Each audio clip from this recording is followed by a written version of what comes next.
긍정의 생각, 칭찬의 언어, 감사의 고백. 좋은 생각이 축복을 만들어갑니다. 할렐루야. 우리 4월 한 달간의 우리 인사말입니다. 주변 분들과 이 인사말 잘 나누고 계시죠? 네, 오늘도 옆에 계신 성도님들과 함께 이렇게 인사하겠습니다. 좋은 생각이 축복을 만들어갑니다. 아멘. 긍정의 생각, 칭찬의 언어, 감사의 고백이 우리 교회 가운데 넘치길 소망합니다. 예전에는 다른 사람의 성격을 알기 위해서 혈액형을 물어봤어요. 혈액형마다 비슷한 성격적인 특성이 있어서 이런 혈액형을 가진 사람은 이럴 것이다 하고 미리 짐작했었죠. 그런데 요즘 이 혈액형의 자리를 대신하는 것이 생겼습니다. 바로 MBTI 성격 유형 검사입니다. 사람의 성격을 16가지로 나누어서 이 각가지 특성을 알려주는데요. 젊은 세대로 불리는 MZ세대가 만나면 MBTI를 먼저 물어본대요. 그래서 이 사람이 나와 좀 맞는 성격인가 아니면 안 맞는 성격인가 미리 짐작하는 것이죠. 그리고 이 MBTI 중에서 감성형인 F와 사고형인 T의 이 성격 차이를 굉장히 흥미롭게 바라보고 있습니다. 잠깐 설명을 드리자면 감성형인 분들은 쉽게 다른 사람의 감정에 공감하는 분들이에요. 그래서 우리 드라마 보면서 자주 우시는 분들, 이런 분들이 감성형입니다. 이와 반대로 사고형인 분들은 웬만해서는 잘 안 우신대요. 그래서 이 사고형인 분들은 슬픈 영상을 봐도 그냥 그렇구나 하고 이게 넘어간대요. 그래서 이 사고형인 분들은 슬픈 영상을 보면서 울고 있는 감성형을 보고 자기 얘기도 아닌데 왜 이렇게 울어? 하면서 웃는다는 거예요. 오히려 여러분은 어느 쪽이신지 한번 생각해 보시기 바랍니다. 제가 이렇게 우스갯소리로 이야기했지만 어떻게 사고형이라고 해서 슬프지 않은 사람이 있겠습니까? 다시 말해, 이 세상에 슬프지 않은 사람이 어디 있겠습니까? 인간은 누구나 슬픔이 있습니다. 사랑하는 사람과 이별하는 순간이나 또 공들여 작업한 업무가 날아가는 순간이나 사람이라면 누구나 이 슬픔을 경험합니다. 그래서 오늘은 이 슬픔에 대한 이야기를 나누고자 합니다. 오늘 본문에서 이사야는 슬픈 자에 대해서 말합니다. 1절에서는 마음이 상한 자로 표현을 하고 있고 2절에서는 슬픈 자, 또 3절에서는 슬퍼하는 자, 계속해서 슬픔을 경험하는 사람을 이야기합니다. 이사야가 계속 이렇게 이야기한 이유가 있습니다. 이사야가 활동하던 시기에 북이스라엘이 아수르에 의해서 멸망당합니다. 아무리 북과 남으로 나뉘었다고 하더라도 본래 이스라엘 한 민족입니다. 그랬던 나라가 멸망을 당했으니 얼마나 혼란스러웠을까요? 이스라엘 백성들은 하나님께서 선택하신 민족이기 때문에 그들의 나라가 멸망할 거라고는 상상조차 못했을 겁니다. 하나님께서 아수르의 신에게 지셨다라는 결론이 나오기 때문에요. 그러나 이들에게 신은 하나님밖에 없었습니다. 그러니 이게 얼마나 혼란스러운 일이었겠습니까? 그리고 이사야는 나라를 잃은 이스라엘 백성들을 슬픈 자라고 이야기하는데요. 사전에서 이 슬픔을 찾아보면 그 정의가 이렇습니다. 정신적 고통이 지속되는 일. 그러니까 이들이 나라를 잃어버린 고통이 지속될 것이다 라는 것을 암시하고 있습니다. 그리고 이 어려운 시기 가운데 이사야는 하나님의 구원을 이야기하고 있습니다. 성경책에 잘 보시면 오늘 본문 이사야 61장 위에 소제목이 있습니다. 구원의 아름다운 소식. 하나님의 구원이 임하면 슬픈 자들이 받게 될 그 소망에 대해 이야기하고 있는 겁니다. 이제부터 그 소망은 어떤 것인지 알아보겠습니다. 1절에서 이사야는 자신이 예언자가 된 이유에 대해서 말합니다. 1절의 말씀입니다. 주 여호와의 영이 내게 내리셨으니 이는 여호와께서 내게 기름을 부으사 가난한 자에게 아름다운 소식을 전하게 하려 하심이라. 이사야는요, 우리가 읽고 있는 이 이사야서는 앞부분과 뒷부분의 주제가 다릅니다. 앞부분은 주로 심판에 대한 이야기를 합니다.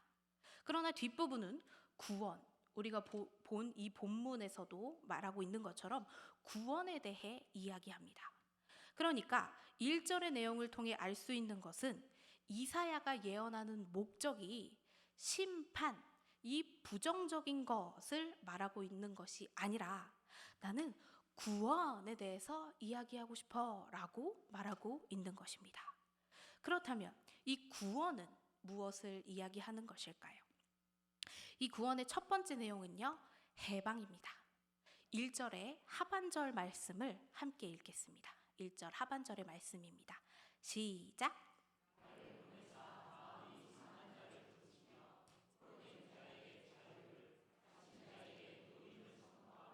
아멘. 마음이 상한 자를 고치신다고 표현했지만 이 표현은 굉장히 완곡한 표현입니다. 본래 히브리어를 직역하면 마음이 상했다가 아니라 마음이 깨졌다, 부서졌다 라고 표현하는 것이 더 정확합니다.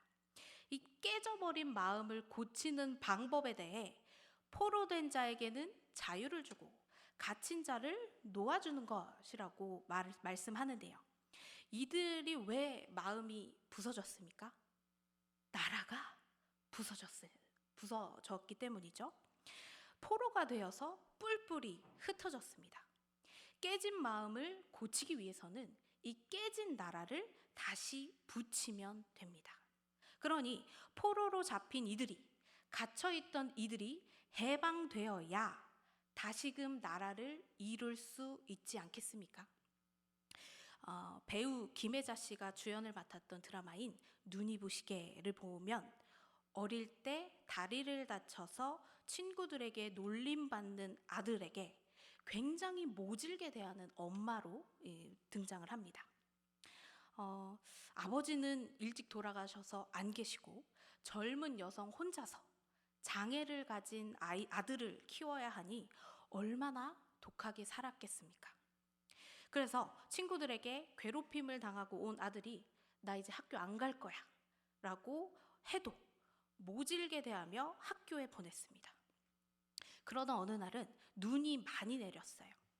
그래서 다리가 불편한 아들이 학교에 가려고 나왔는데 누군가가 눈을 싹 쓸어 놓은 거예요. 그렇게 눈이 오는 날이면 어떤 사람이 눈을 잘 쓸어줘서 학교에 잘 다닐 수 있었습니다. 그리고 시간이 지나 이 어머니가 치매에 걸려서 요양원 생활을 하고 있었습니다. 그런데 눈이 많이 오는 날에 갑자기 어머니께서 요양원에서 사라지셨다라는 연락을 받습니다. 그렇게 여기저기 찾아다니던 아들이 어머니를 발견했는데 이 어머니가 눈을 쓸고 계셨던 거예요. 이 성치 않은 다리로 한참 돌아다니다가 발견한 아들은 짜증을 내면서 어머니에게 이렇게 말합니다. 뭐 하시는 거예요 지금? 그러자 이렇게 대답합니다. 눈 쓸어요. 우리 아들이 다리가 다쳤는데 눈이 오면 미끄러져서. 그 마음을 알게 된 아들이 다시 말합니다. 아들은 몰라요 그거. 그러자 다시 답합니다. 몰라도 돼요. 우리 아들만 안 넘어지면 돼요. 그렇게 모질게 대하던 어머니, 평생을 어렵게 생각했던 엄마가 사실은 이 험한 세상 잘 살아가라고 도와주고 계셨다는 걸 알게 되고 아마도 다 부서졌던 이 깨졌던 마음이 고쳐졌을 겁니다. 아들이 자신을 미워해도 자신의 마음을 몰라줘도 우리 아들만 미끄러지지 않으면 된다. 이 세상 가운데 넘어지지 않으면 된다 하는 이 사랑이 이 아들을 미워하던 그 마음에서 해방시켜 주었던 것입니다. 하나님께서도 우리가 어떤 모습이든 상관없이 우리를 그저 사랑해 주십니다. 그리고 그 사랑은 우리를 해방시켜 주십니다. 그래서 하나님을 만난 사람들이 이렇게 고백합니다. 나는 자유해. 하나님의 사랑 안에서 자유함을 느끼시는 여러분 되시길 소망합니다. 구원의 두 번째 내용은 위로입니다. 2절의 말씀을 함께 읽어보겠습니다. 2절 말씀입니다. 시작.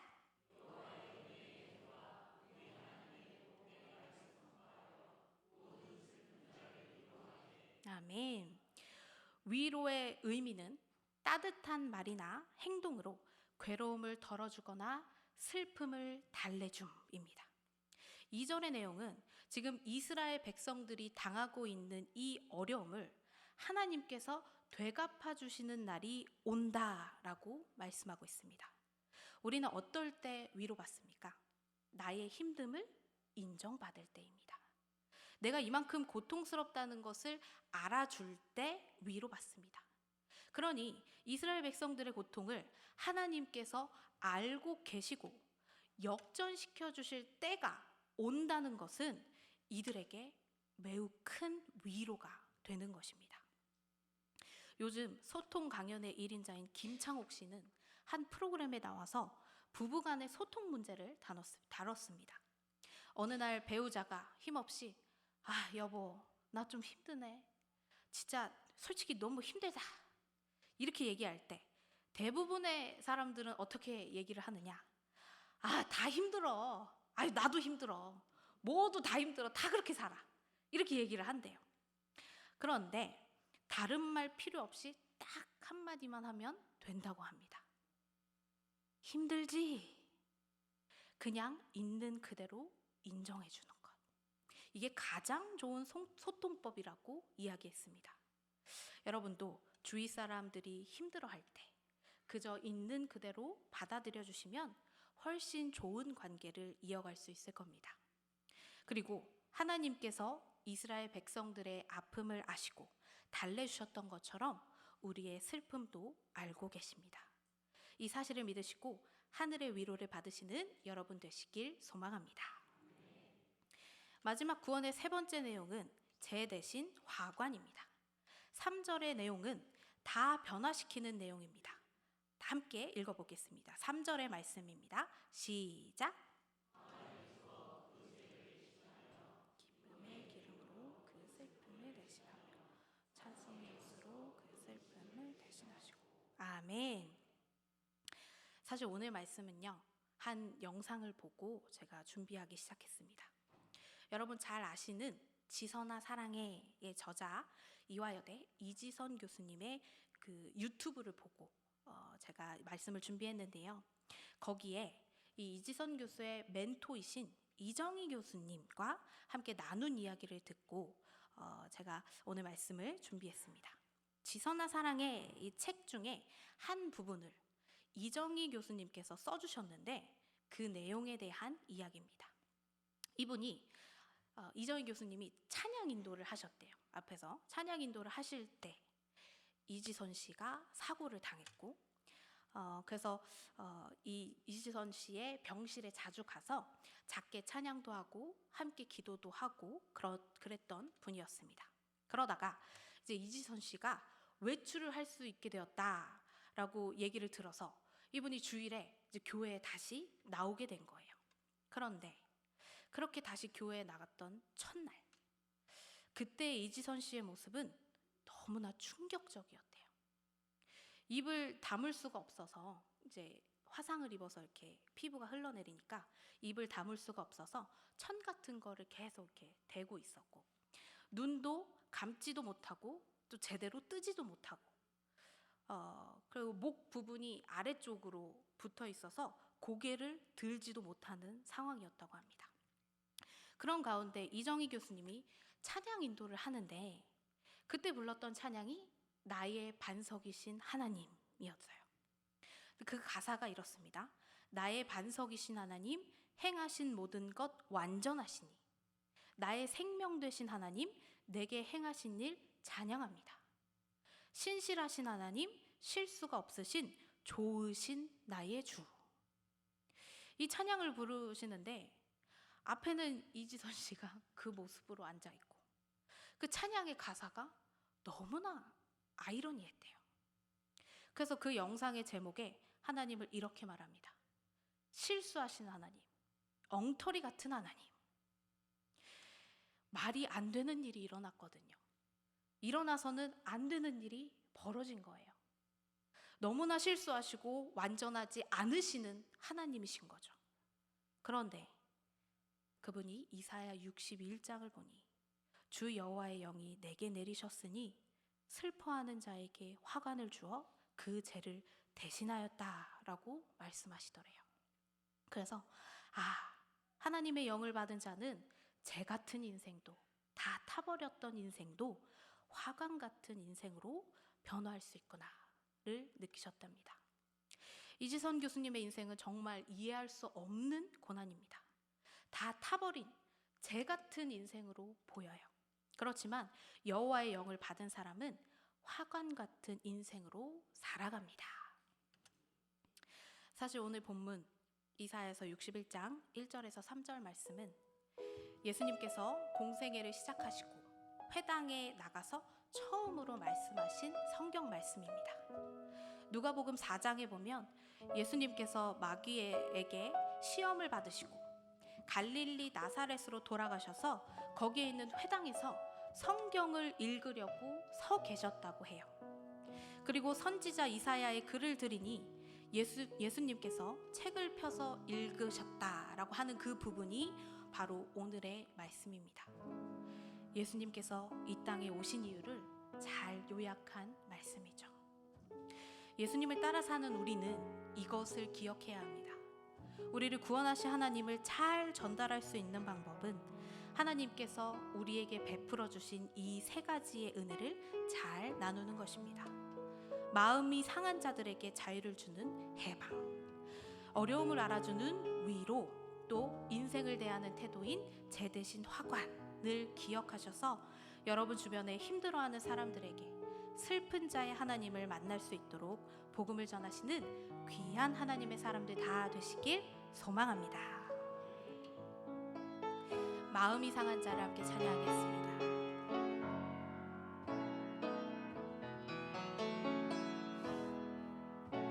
마음이 상한 자를 고치시는 주님, 하늘의 아버지 내 주가 나소서.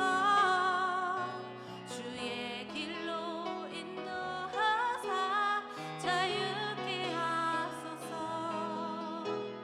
새 일을 행하사 흔쾌 하소서. 주리고 목이 마르니 성령의 기름 부소서. 의에 주리고 목이 마르니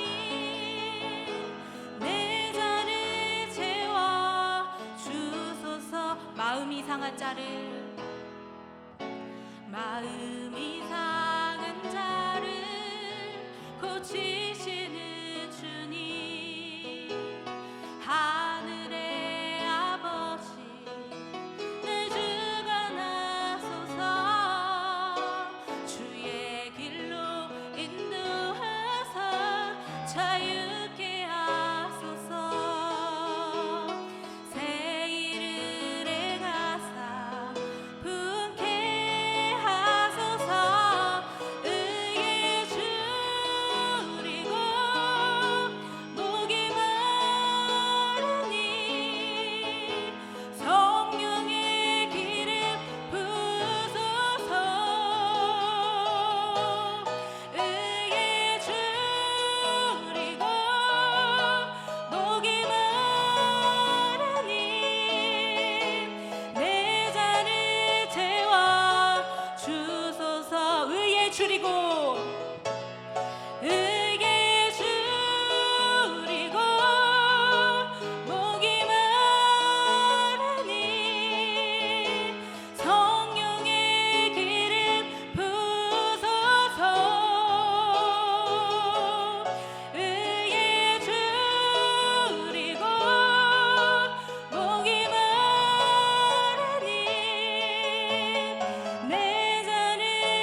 말씀을 기억하며 함께 기도할 것은 슬픔 가운데 함께 하시는 하나님을 기억하길 원합니다.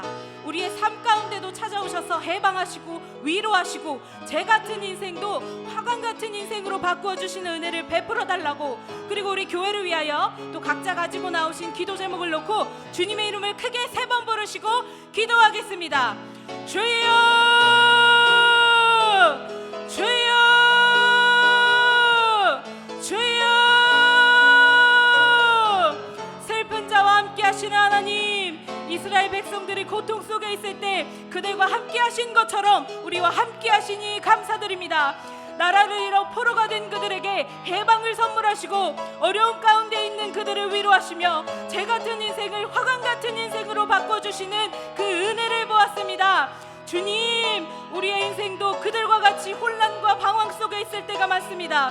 우리의 슬픔을 보시고 불쌍히 여기셔서 우리와 함께 하여 주시옵소서. 우리를 구원하시기 위해 이 땅에 오신 예수님을 기억합니다. 우리가 예수님을 따라 슬픈 자의 하나님을 전하도록 살도록 인도하여 주시옵소서. 주여, 또한 교회를 위해서도 기도합니다.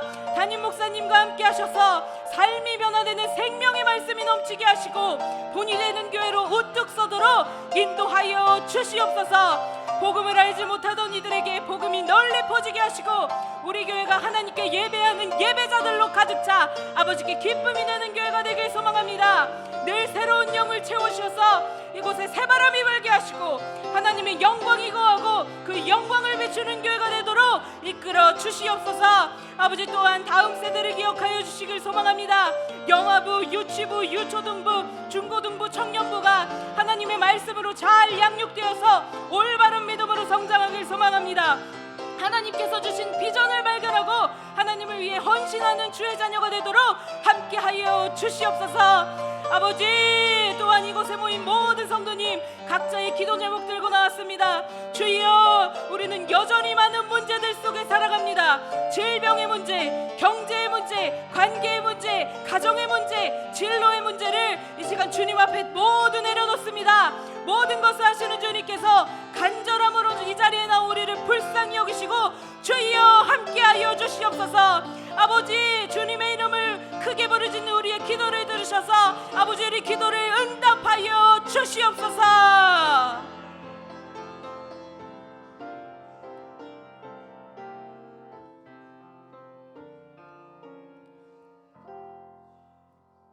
사랑과 은혜 하나님, 모든 순간 가운데 우리와 함께 하시는 하나님을 바라봅니다.